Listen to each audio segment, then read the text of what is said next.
Breaking news చూస్తున్నాం. Phone tapping విచారణ సందర్భంగా కేసీఆర్ కుటుంబంలో అంతర్గత విభేదాలు మరోసారి రచ్చకెక్కాయి.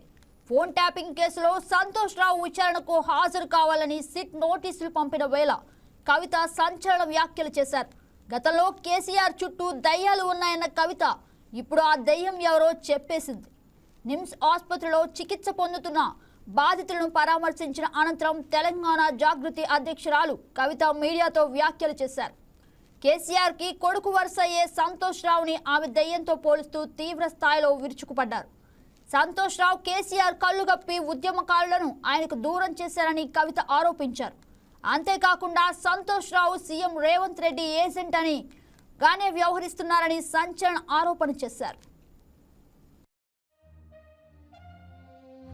ఇవాళ బీఆర్ఎస్ పార్టీ అదేవిధంగా బీఆర్ఎస్ పార్టీ అధ్యక్షులు గౌరవనీయులు ఉద్యమ నాయకులు ఉద్యమకారులకు దూరమైనరంటే, పేద ప్రజలకు దూరమైనరంటే, అమరవీరుల కుటుంబాలకు దూరమైనరంటే, పెద్ద పెద్ద నాయకులు గద్దర్ గారు లాంటి వాళ్ళు గేట్ బయట ఉండే పరిస్థితి వచ్చిందంటే, ఈటెల రాజేందర్ గారు లాంటి వాళ్ళు పార్టీ వీడే పరిస్థితి వచ్చిందంటే, ఈ అన్ని దుర్మార్గాలకు కూడా సెంటర్ పాయింట్ మొదటి దయ్యం ఈ సంతోష్ రావు అనేటటువంటి వ్యక్తి.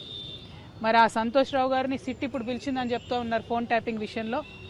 కానీ ఈ ముఖ్యమంత్రి గారు, ఈ గుంపు మేస్త్రి గారు, ఆయనకు ఉండేటటువంటి ప్రధాన గూఢాచారి కూడా ఈ సంతోష్ రావే. ఫామ్ హౌస్లో కేసీఆర్ గారు సగం ఇడ్లీ తిన్నారా, ఫుల్ ఇడ్లీ తిన్నారా అనే ఇన్ఫర్మేషన్ గుంపు మేస్త్రికి ఇచ్చేదే ఈయన. మరి గుంపు మేస్త్రి గారి ఆయన గూఢాచారిని శిక్ష వేస్తాడా లేదా నాకు తెలియదు, నాకైతే నమ్మకం లేదు. సిట్టు పిలవడం వరకు బాగానే ఉంది, తదుపరి చర్యలు ఎట్లుంటాయనేటటువంటి అంశాన్ని చూడాలి.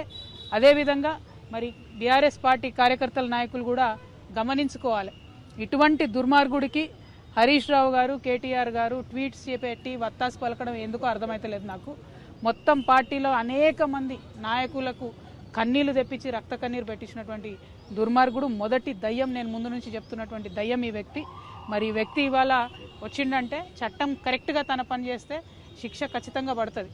కానీ గుంపు మేస్త్రి గారు ఈ గూఢాచారిని కాపాడుకుంటాడని చెప్పి నేను అనుకుంటా ఉన్నాను.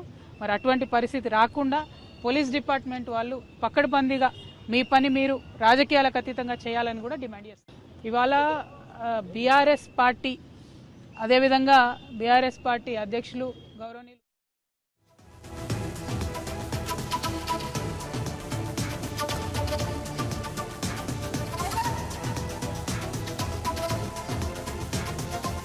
ఈ వీడియో మీకు నచ్చినట్లయితే లైక్ చేయండి, షేర్ చేయండి, మా ఛానల్కి సబ్స్క్రైబ్ చేయండి.